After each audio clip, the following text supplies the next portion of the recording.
Guys, അപ്പൊ ഇന്നത്തെ വീഡിയോയും CUET-നെ കുറിച്ചിട്ടാണ്.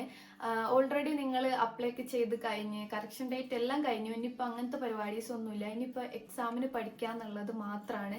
അപ്പോൾ എല്ലാവരും അപ്ലൈ ചെയ്തിട്ടുണ്ടാവും ഈ വീഡിയോ കാണുന്നവരൊക്കെ. കുറേ ആൾക്കാർ കമന്റ്സിലൊക്കെ ഇങ്ങനെ ചോദിക്കുന്നുണ്ട്, എങ്ങനെയാണ് പഠിക്കുക, ഇത് എവിടെ തുടങ്ങും, നല്ല കോച്ചിങ് സെന്റർ സജസ്റ്റ് ചെയ്യുമോ, കോച്ചിങ് എവിടെ പോകും, അങ്ങനത്തെ കുറേ ഡീറ്റെയിൽസ് കാര്യങ്ങളൊക്കെ ചോദിക്കുന്നുണ്ട്.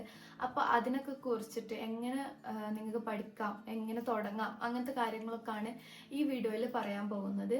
അപ്പോൾ ഈ വീഡിയോ കഴിയുമ്പോഴേക്ക് നിങ്ങൾക്ക് ഏകദേശം ഒരു കൺഫ്യൂഷൻസ് ഒക്കെ മാറിയിട്ടുണ്ടാവും. മെയിൻ ആയിട്ട് എന്താന്ന് വെച്ചാൽ ഞാൻ ഇപ്പോൾ CUET എക്സാം എഴുതി കഴിഞ്ഞിട്ട് ഇപ്പം ഒരു 2 വർഷം ആവാനാകുന്നു. ഞാനൊക്കെ എക്സാം എഴുതുന്ന സമയത്ത് CUET എന്നുള്ള ഒരു എക്സാം കുറച്ചൊക്കെ പുതിയതാണ്, വളരെ പുതിയതല്ല, ഇപ്പൊ കുറച്ചുകൂടി കുറെ ആൾക്കാർക്ക് അറിയാം എങ്ങനെ അതിന്റെ കാര്യങ്ങൾ, എങ്ങനത്തെ ഡീറ്റെയിൽസ് ഒക്കെ. പക്ഷെ അന്ന് അങ്ങനെ ആയിരുന്നു. മെയിൻലി ഈ ഒരു എക്സാമിന്റെ പ്രത്യേകത എന്ന് പറയുന്നത്, ഈ ഒരു എക്സാം മറ്റ് മത്സര പരീക്ഷകളെ പോലെ നമ്മൾ കുറെ എന്താ പറയാ കോച്ചിങ് ഒക്കെ പോയിട്ട് കുറെ പൈസ ഒക്കെ കൊടുത്ത് പഠിച്ച് അത്രക്ക് ടഫുള്ള എക്സാം അല്ല. സ്റ്റുഡൻസിന് തന്നെ സ്വന്തമായിട്ട് പഠിച്ചിട്ട് സ്കോർ ചെയ്യാൻ പറ്റുന്ന ഒരു എക്സാമാണ് CUET എക്സാം എന്ന് പറയുന്നത്. അതുകൊണ്ട് തന്നെ അതിനനുസരിച്ചുള്ള രീതിയിലാണ് അവരിത് സെറ്റ് ചെയ്തിട്ടുള്ളത്. അപ്പോൾ നിങ്ങൾക്ക് തന്നെ സ്വന്തമായിട്ട് പഠിക്കാവുന്നേ ഉള്ളൂ. പക്ഷേ നിങ്ങൾക്ക് ഇനി കോച്ചിങ് വേണം, ഒരാൾ നിങ്ങളെ ടീച്ച് ചെയ്യാൻ ഉണ്ടെങ്കിൽ, നിങ്ങൾക്ക് പഠിക്കാൻ പറ്റുമെന്നുണ്ടെങ്കിൽ എന്തായാലും നിങ്ങൾ കോച്ചിങ് എടുക്കുക. കാരണം എന്താ വെച്ചാൽ ഇതിൻ്റെ കോച്ചിങ് കാര്യങ്ങൾക്ക് അത്ര പൈസയില്ല. ഞാൻ കോച്ചിങ് ചൂസ് ചെയ്തില്ലേനു, പക്ഷെ എൻ്റെ ഫ്രണ്ട്സ് കുറച്ച് ആൾക്കാർ ചൂസ് ചെയ്തിനു.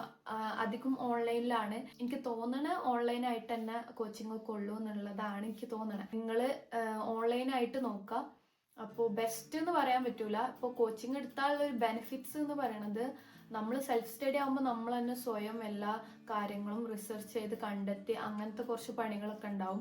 മറ്റത് എന്ന് പറഞ്ഞാൽ കോച്ചിങ് എന്ന് കിട്ടിയാൽ നമുക്ക് അവർ തന്നെ നോട്ട്സും കാര്യങ്ങളും പ്രീവിയസ് ഇയർ ക്വസ്റ്റ്യൻ പേപ്പറും കാര്യങ്ങളൊക്കെ തരും.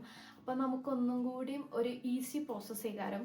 അപ്പം നിങ്ങൾക്ക് കോച്ചിങ് ചൂസ് ചെയ്യണമെങ്കിൽ കോച്ചിങ് ചൂസ് ചെയ്യാം. ഇനി കോച്ചിങ് ഒന്നും ചൂസ് ചെയ്യാൻ പറ്റൂല, അത്ര നിങ്ങൾക്ക് കയ്യിൽ പൈസ ഒന്നുമില്ല, അങ്ങനെ കുറച്ച് ഇതൊക്കെ ആണെങ്കിൽ, റിസ്ക് ആണെങ്കിൽ നിങ്ങൾ സ്വയം പഠിച്ചാൽ തന്നെ നിങ്ങൾക്ക് സ്കോർ ചെയ്ത് നല്ല യൂണിവേഴ്സിറ്റി കിട്ടും. അപ്പോൾ CUET എക്സാമിന് എങ്ങനെ പഠിക്കുക എന്നുള്ളതാണ് ഇനി പറയാൻ പോകുന്നത്. ചില എക്സാംസിനൊക്കെ നമുക്ക് ചിലപ്പം ബുക്സും കാര്യങ്ങളൊക്കെ കിട്ടിയേക്കാം. പക്ഷെ ഇപ്പോൾ എനിക്ക് മാർക്കറ്റിൽ അങ്ങനെ ഒരു ബുക്ക് ഉണ്ടോ എന്നുള്ളത് വലിയ ഐഡിയ ഇല്ല. എന്നാലും ചാൻസ് കുറവാണ്. അപ്പോൾ നിങ്ങൾക്ക് സിലബസ് ഉണ്ട്. അപ്പോൾ ഓരോ വിഷയത്തിനും സിലബസ് അവർ തന്നിട്ടുണ്ടാവും. ഓൾറെഡി അറിയാലോ, നിങ്ങൾ അപ്ലൈ ചെയ്ത സൈറ്റിൽ തന്നെ exams.nta.nic.in പറഞ്ഞിട്ടുള്ള സൈറ്റായിരുന്നു. അപ്പോൾ ഈ NTA സൈറ്റിൽ അവർ സിലബസ് അപ്ഡേറ്റ് ചെയ്തിട്ടുണ്ട്. അപ്പോൾ നിങ്ങൾ ഏത് സബ്ജക്റ്റ് ആണ് ചൂസ് ചെയ്തത്, ആ സബ്ജക്റ്റിന് വേണ്ടിയിട്ടുള്ള സിലബസും കാര്യങ്ങളൊക്കെ ഇതിലുണ്ടാവും. അപ്പോൾ ആ സിലബസ് വെച്ചിട്ട് നിങ്ങൾക്ക് പഠിച്ചു തുടങ്ങാം. 6 ഡൊമൈൻസ് ഇതിൽ കാണിക്കുന്നുണ്ട്. Science, MTech, language, humanities, common, Acharya. ഇതിൽ ഇത്രയും ഡൊമൈൻസ് ഉണ്ട്. ഇതിൽ നിങ്ങൾ ഏതാണോ നിങ്ങൾ ചൂസ് ചെയ്ത സബ്ജക്റ്റ്, അത് ഏതിലാണ് ഉണ്ടാവുക നോക്കുക. ഇപ്പോൾ നിങ്ങൾ ജേർണലിസം ആണ് ചൂസ് ചെയ്തിട്ടെന്നുണ്ടെങ്കിൽ അത് കോമണിൽ പോയി നോക്കിയാൽ അതിൽ journalism, mass communication and journalism എന്നുണ്ട്. അതിൻ്റെ സബ്ജക്റ്റ് കോഡും കൊടുത്തിട്ടുണ്ട്. അപ്പോൾ അത് ക്ലിക്ക് ചെയ്ത് കഴിഞ്ഞാൽ നിങ്ങൾക്കൊരു PDF ആയിട്ട് വരും നിങ്ങളുടെ സിലബസ്. ജേർണലിസത്തിനൊക്കെ ഇതന്നെ ഞാനും പഠിച്ച സമയത്തും ഈ സെയിം സിലബസ് തന്നെ ആയിരുന്നു. അപ്പോൾ അതിന് വലിയ മാറ്റമൊന്നും വന്നിട്ടില്ല. അതുകൊണ്ട് തന്നെ നിങ്ങൾ പ്രീവിയസ് ഇയർ എക്സാമിന്റെ പേപ്പേഴ്സ് കിട്ടുകയാണെങ്കിൽ മാക്സിമം അത് കളക്ട് ചെയ്തിട്ട് പഠിച്ചു തുടങ്ങാം. കാരണം എന്താ വെച്ചാൽ സെയിം സിലബസ് തന്നെയാണ് ഇതിലുള്ളത്. General awareness of Indian political and economic environment, international developments, political and entertainment, awareness of current public issues, Indian history and social science, information communication technology and it's application in media industry, mass media and society. ഇങ്ങനത്തെ 6 സിലബസിൽ 6 ഇത് കൊടുത്തിട്ടുണ്ട്. ഇതാണ് mass communication and ജേർണലിസത്തിന്റെ syllabus വരുന്നത്. നിങ്ങൾ ഇപ്പൊ journalism ആണ് choose ചെയ്യുന്നതെന്നുണ്ടെങ്കിൽ നിങ്ങൾ ഡെയിലി പത്രം വായിക്കാൻ ശ്രമിക്കുക. കാരണം കറന്റ് അഫയേഴ്സ് മെയിൻ ആയിട്ട് ചോദിക്കും. അപ്പോൾ ഇതാണ് ജേർണലിസത്തിന്റെ സിലബസ് വരുന്നത്. ഇങ്ങനെ ഓരോ സബ്ജക്റ്റിന്റെ സിലബസ് അതിൽ കൊടുത്തിട്ടുണ്ടാവും. അപ്പോൾ നിങ്ങൾക്ക് നിങ്ങളുടേത് ഏതാണെന്ന് നോക്കിയിട്ട് അതിനനുസരിച്ച് ചൂസ് ചെയ്യുക. സബ്ജക്ട് നെയിമും ഉണ്ടാവും, നിങ്ങൾ കോഡ് നമ്പറും ഉണ്ടാവും അതിന് നേരെ. അപ്പം അതൊക്കെ നോക്കിയിട്ട് ഏതാണ് നിങ്ങൾ ചൂസ് ചെയ്ത സബ്ജക്റ്റ്, അതിന്റെ സിലബസ് ഏതാന്ന് നോക്കിയിട്ട് സിലബസ് വെച്ചിട്ട് നിങ്ങൾക്ക് പഠിച്ചു തുടങ്ങാവുന്നതാണ്. ഇപ്പോൾ ജേർണലിസം ചൂസ് ചെയ്ത ആൾക്കാരാണെങ്കിൽ മെയിൻലി നിങ്ങൾ നോക്കേണ്ട കാര്യം പത്രം വായിക്കുക. പത്രം വായിച്ചാൽ കറണ്ട് അഫയേഴ്സ് അവിടെ സെറ്റാണ്. അപ്പം കുറച്ച് മാസങ്ങൾക്ക് മേ ബി ഒരു 6 മാസം മുന്നുള്ള മുതൽ നോക്കി തുടങ്ങിക്കോളി എന്തൊക്കെയാണ് മെയിൻ ആയിട്ടുള്ളത് കറണ്ട് അഫയേഴ്സ് കാര്യങ്ങൾ. അത് പത്രം വായിച്ചാൽ അത് കൂട്ടായിരിക്കും. പിന്നെ അവാർഡ്സ് മെയിൻ ആയിട്ട് വരുന്ന ഒരു ഭാഗമാണ്. അപ്പം അവാർഡ്സിനെ കുറിച്ചും നിങ്ങൾ റിസർച്ച് ചെയ്ത് പഠിക്കാൻ നോക്കാം. ഇനിയിപ്പോൾ നിങ്ങൾ ഇംഗ്ലീഷാണ് ചൂസ് ചെയ്യണമെന്നുണ്ടെങ്കിൽ ലാംഗ്വേജസിൽ പോയാൽ ഡൊമൈനിൽ ലാംഗ്വേജസിൽ പോയാൽ നിങ്ങൾക്ക് ഇംഗ്ലീഷ്, അതിൽ കുറേ ലാംഗ്വേജസ് ഉണ്ട്, അതിൽ ഇംഗ്ലീഷ് കാണാൻ പറ്റും, അതിന് കോഡ് നമ്പർ ഉണ്ടാവും. അപ്പോൾ ഇംഗ്ലീഷിൻ്റെ സിലബസ് ആണ് ഇത്രയും വരുന്നത്. History of English and Indian literature, Indian writing in English, അത് എല്ലാം കൊടുത്തിട്ടുണ്ട്. അപ്പോൾ ഇതിൽ ഓരോ പാർട്ടും നിങ്ങൾ റിസർച്ച് ചെയ്തിട്ട് പഠിക്കാൻ നോക്കുക. അപ്പോൾ സിലബസ് നോക്കിയിട്ട് തന്നെ നിങ്ങൾക്ക് ഈസി ആയിട്ട് പഠിക്കാൻ പറ്റും.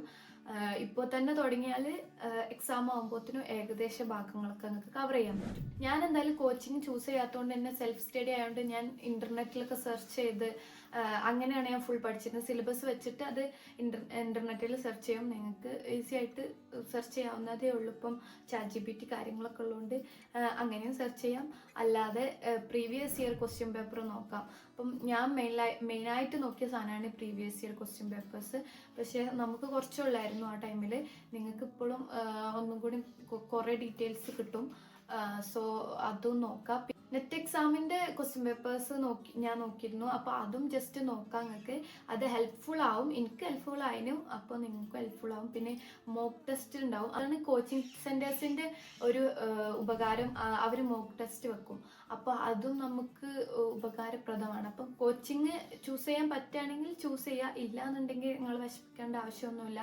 നിങ്ങൾക്ക് സ്വയം പഠിച്ചിട്ട് സ്കോർ ചെയ്യാൻ പറ്റുന്ന അത്രയും ഒരു രീതിയിലുള്ള ഒരു എക്സാമാണ്. ഭയങ്കര ഡിഫിക്കൽട്ട് ആയിട്ടുള്ള ഒരു പരിപാടിയല്ല. അപ്പോൾ നിങ്ങൾ തന്നെ പഠിച്ച് നിങ്ങൾ പ്രോപ്പറായിട്ട് സ്വയമായിട്ട് നോക്കിയാൽ അതും പറ്റും.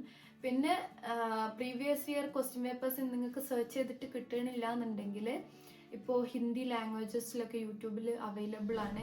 അവർ previous year question papers discuss ചെയ്യുന്ന കുറച്ച് വീഡിയോസൊക്കെ ഉണ്ട്. അപ്പോൾ നിങ്ങൾക്ക് അതൊക്കെ നോക്കാം.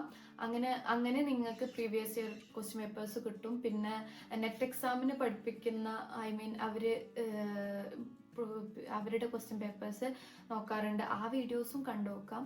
മാസ് കമ്മ്യൂണിക്കേഷൻ ചെയ്യണവർക്ക് അതൊക്കെ ചൂസ് ചെയ്യാം. കാരണം ഞാൻ അങ്ങനെ ചൂസ് ചെയ്തിട്ട് എനിക്ക് ഹെൽപ്പ് ആയിട്ടുണ്ട്. അപ്പം അങ്ങനെയും ചെയ്യാം. പഠിക്കാൻ വേണ്ടിയിട്ട് കഴിയണില്ല, കോച്ചിങ് ഒന്നും ചൂസ് ചെയ്യാത്തതുകൊണ്ട് എനിക്ക് മാർക്ക് കിട്ടൂല, അങ്ങനത്തെ ഒരു ഇതൊന്നും വേണ്ട. കോച്ചിങ് ഇല്ലെങ്കിലും സെൽഫ് ആയാലും നിങ്ങൾക്ക് പഠിക്കാം. നല്ല യൂണിവേഴ്സിറ്റീസ് കിട്ടാനുള്ള എല്ലാ ചാൻസും ഉണ്ട്. കഴിഞ്ഞ വീഡിയോയിൽ എന്നോട് ചോദിച്ചിട്ടുള്ള ഒരു ക്വസ്റ്റ്യൻ ആണ്, ഇത് എല്ലാവർക്കും കിട്ടാൻ ചാൻസ് ഉണ്ടോ എന്നുള്ളത്. നിങ്ങൾ പഠിച്ച്, അതായത് നിങ്ങളിപ്പോൾ അപ്ലൈ ചെയ്ത് എക്സാം എഴുതി നന്നായിട്ട് പ്രിപ്പയർ ചെയ്ത് എക്സാം എഴുതിയിട്ടുണ്ടെങ്കിൽ നിങ്ങൾക്ക് അത്യാവശ്യം സ്കോർ ഉണ്ടെങ്കിൽ നിങ്ങൾക്ക് എന്തായാലും യൂണിവേഴ്സിറ്റീസ് കിട്ടും. അത് ഉറപ്പാണ്. അപ്പോൾ നിങ്ങൾ വിചാരിക്കണ പോലെ അത്ര ടഫായിട്ടുള്ള ഒരു എക്സാം അല്ല ഇത്. ബാക്കിയുള്ള എൻട്രൻസ് എക്സാമിനെ പോലെ അത്ര ഡിഫിക്കൽട്ട് ആയിട്ടുള്ള എക്സാം അല്ല. നിങ്ങൾ പഠിച്ചു കഴിഞ്ഞാൽ നിങ്ങൾക്ക് അത്യാവശ്യം നല്ല യൂണിവേഴ്സിറ്റി കിട്ടും. പിന്നെ കുറേ ആൾക്കാർ ഫീസിൻ്റെ കാര്യം ചോദിച്ചിരുന്നു. ഞാൻ ഓൾറെഡി പറഞ്ഞിട്ടുള്ളതാണ്. നമ്മളിപ്പോൾ ഇവിടെ ഞാൻ പഠിക്കുന്ന യൂണിവേഴ്സിറ്റി, അതായത് സെൻട്രൽ യൂണിവേഴ്സിറ്റി ഓഫ് ഹിമാചൽ പ്രദേശിൽ അത്ര ഫീസ് ഇല്ല എന്നുള്ളത്. അപ്പോൾ അങ്ങനത്തെ യൂണിവേഴ്സിറ്റീസ് ഉണ്ട്. ഫീസ് ഇല്ലാത്ത യൂണിവേഴ്സിറ്റീസ് ഉണ്ട്. അതായത് ഫീസ് തീരെ ഇല്ല എന്നല്ല, ഫീസ് ഉണ്ട്, പക്ഷേ നമുക്ക് അഡ്ജസ്റ്റ് ചെയ്യാൻ പറ്റുന്ന ഫീസുള്ളൂ. പിന്നെ നമുക്ക് സ്കോളർഷിപ്പ് കാര്യമുള്ളതുകൊണ്ട് നമുക്ക് അത് മാനേജ് ചെയ്യാൻ പറ്റുള്ളൂ. ഇവിടെ നിൽക്കാനുള്ള ഒരു എക്സ്പെൻസാണ് ചിലപ്പോൾ നിങ്ങൾക്ക് വരിക. നിങ്ങൾ ഹോസ്റ്റലിലാണെന്നുണ്ടെങ്കിൽ അതിൻ്റെ ഫീസും അങ്ങനത്തെ കാര്യങ്ങളൊക്കെയാണ് നിങ്ങൾക്ക് വരുള്ളൂ. പക്ഷെ അത് ഏറ്റവും കുറഞ്ഞ ഏറ്റവും ഫീ കുറഞ്ഞ യൂണിവേഴ്സിറ്റിയാണ് എൻ്റെ യൂണിവേഴ്സിറ്റിയൊക്കെ. അപ്പോൾ അങ്ങനത്തെ യൂണിവേഴ്സിറ്റി ഉണ്ട്. അപ്പോൾ നിങ്ങൾ ഫീ കുറയുണ്ടെന്ന് വെച്ച് ടെൻഷൻ ആവണ്ട. ആദ്യം തന്നെ നിങ്ങൾ ഓരോ യൂണിവേഴ്സിറ്റിനെ കുറിച്ചും ഹെൽപ്പ് ഡെസ്കിൽ അന്വേഷിക്കുക, ഇവിടെ എത്ര ഫീസ് വരുന്നത് എന്നുള്ളത്. അപ്പോൾ അതിനനുസരിച്ച് നിങ്ങൾക്ക് യൂണിവേഴ്സിറ്റി ചൂസ് ചെയ്താൽ മതി. സോ നിങ്ങൾ എന്ത് ചെയ്യുക, മാക്സിമം പഠിച്ചിട്ട് നല്ല യൂണിവേഴ്സിറ്റി കിട്ടാൻ നോക്കുക. പിന്നെ ചില യൂണിവേഴ്സിറ്റീസ് നല്ല എഡ്യൂക്കേഷനും പക്ഷെ നല്ല ഫീയും വേണമെന്നുള്ള രണ്ടുമുള്ള യൂണിവേഴ്സിറ്റീസ് ഉണ്ട്. അപ്പം നിങ്ങൾക്ക് പൈസ ഇല്ലാന്നുണ്ടെങ്കിൽ നിങ്ങൾക്ക് നല്ല എഡ്യൂക്കേഷനും ഫീ കുറവുള്ള യൂണിവേഴ്സിറ്റി ചൂസ് ചെയ്യാം. ഇനി പൈസ ഉണ്ടെന്നുണ്ടെങ്കിൽ നല്ല എഡ്യൂക്കേഷനും നല്ല ഫീ ഉള്ള യൂണിവേഴ്സിറ്റീസ് ചൂസ് ചെയ്യാം. അതൊക്കെ നിങ്ങൾ അതിനനുസരിച്ച് ചെയ്യേണ്ടതാണ്. എൻ്റെ ഒരു എക്സ്പെൻസ് കാര്യങ്ങളൊക്കെ ഞാൻ പിന്നെ വേറെ വീഡിയോയിൽ ചെയ്യുന്നുണ്ട്. പിന്നെ ഒരാൾ ചോദിച്ചിട്ടുള്ള ഒരു ക്വസ്റ്റ്യൻ ആണ്, ഞാൻ എങ്ങനെയാണ് പഠിച്ചതെന്നും പിന്നെ എത്ര മാസം എടുത്ത് പഠിക്കാനെന്നും. ഞാൻ അങ്ങനെ കുറേ പഠിച്ചിട്ടൊന്നുമില്ല. അതുകൊണ്ട് തന്നെ അത്ര വലിയ മാർക്കും എനിക്കില്ലേനു. പക്ഷെ നല്ല പഠിച്ചു കഴിഞ്ഞാൽ നല്ല മാർക്ക് കിട്ടും. അപ്പോൾ ഞാൻ അത്യാവശ്യം ഒരു 1 മന്തൊക്കെ പഠിച്ചിട്ടുള്ളൂ, അതിൻ്റെ അപ്പുറത്തൊക്കെ ഞാൻ പഠിച്ചിട്ടില്ല. ഓൾറെഡി പറഞ്ഞു ഞാൻ സെൽഫ് സ്റ്റഡി ആയിരുന്നു. ഇങ്ങനെ മോക്ക് ടെസ്റ്റ് ഒക്കെ ഓൺലൈനായിട്ട് കിട്ടുന്ന ചില മോക്ക് ടെസ്റ്റ് ഉണ്ട്, അങ്ങക്ക് ടൈപ്പ് ചെയ്ത് സെർച്ച് ചെയ്ത് നോക്കിയാൽ കിട്ടും. പിന്നെ ഞാൻ മെയിൻലി ഈ നെറ്റിൻ്റെ ഒക്കെ പ്രീവിയസ് ഇയർ ക്വസ്റ്റ്യൻ പേപ്പേഴ്സ് നോക്കിയിരുന്നു. അതെനിക്ക് നല്ല യൂസ്ഫുൾ ആയിട്ടുണ്ട്. മേ ബി ജേർണലിസത്തിന് മാത്രമാവുമോ എന്നറിയില്ല, ബാക്കിയുള്ള വിഷയങ്ങളൊരു ഇത് എങ്ങനെയെന്ന് എനിക്കറിയില്ല. ജേർണലിസം ആയതുകൊണ്ട് എനിക്കത് യൂസ്ഫുൾ ആയി. പിന്നെ ചോദിച്ചിട്ടുള്ളതാണ് പ്ലേസ്മെന്റ് ഉണ്ടോയെന്ന്. ഇവിടെ പ്ലേസ്മെന്റ് എം ബി എക്കാർക്കൊക്കെ പ്ലേസ്മെന്റ് ഉണ്ട്, എല്ലാവർക്കും ഉണ്ട്. പക്ഷേ നമുക്ക് നോർത്തിലാണ് അധികം കിട്ടുക. അപ്പോൾ എം ബി എക്കൊക്കെ അത്യാവശ്യം നല്ല സെറ്റാണ് ഇവിടെ. അപ്പോൾ എം ബി എക്കാർക്ക് ഞാൻ എപ്പോഴും പറയും അടിപൊളി യൂണിവേഴ്സിറ്റിയാണ് ഇവിടെ. പിന്നെ ഫീസും കുറവാണ്. പൊതുവെ എം ബി എക്ക് നല്ല ഫീസാണെന്ന് ഞാൻ കേട്ടിട്ടുണ്ട്. ഇവിടെ നല്ല ടീച്ചേഴ്സും കാര്യങ്ങളൊക്കെ ഉണ്ട്. സോ എം ബി എ നിങ്ങൾക്ക് സെറ്റാണ്, പ്ലേസ്മെൻറ്റും ഉണ്ട്. പിന്നെ ഒരാൾ ചോദിച്ചിട്ടുള്ള ക്വസ്റ്റ്യൻ ആണ്, ഇനി പഠിച്ചാൽ മതിയോ സി യു ടിക്ക് നല്ല മാർക്ക് സ്കോർ ചെയ്യാൻ? മാർച്ചിലാണ് എക്സാം. ഇനി പഠിച്ചാലും മതി നല്ല മാർക്ക് സ്കോർ ചെയ്യാൻ. ഇനി പഠിക്കുകയാണെങ്കിൽ നല്ല അത്യാവശ്യം മനക്കിട്ട് പഠിക്കാൻ നോക്കുക. അപ്പം എന്തായാലും നല്ല മാർക്ക് കിട്ടും. ഇനിയിപ്പോൾ നല്ല മാർക്ക് കിട്ടിയില്ല എന്നുണ്ടെങ്കിലും ഒരു മിഡിൽ ലെവൽ മാർക്ക് കിട്ടിയാലും ചിലപ്പോൾ നിങ്ങൾക്ക് നല്ല യൂണിവേഴ്സിറ്റി കിട്ടാൻ ചാൻസ് ഉണ്ട്. അതുകൊണ്ട് ഇനി മാർക്ക് കിട്ടൂല എന്ന് വിചാരിച്ചിട്ട് പഠിക്കാതൊക്കെ അല്ലെങ്കിൽ എക്സാം എഴുതാതൊക്കെ ചെയ്യാണ്ടിരിക്കുക. പിന്നെ കുറേ ആൾക്കാർ അഡ്മിഷൻ റിലേറ്റഡ് കാര്യങ്ങളാണ് ചോദിച്ചിട്ടുള്ളത്, അതൊക്കെ നമുക്ക് വേറെ വീഡിയോയിൽ ചെയ്യാം.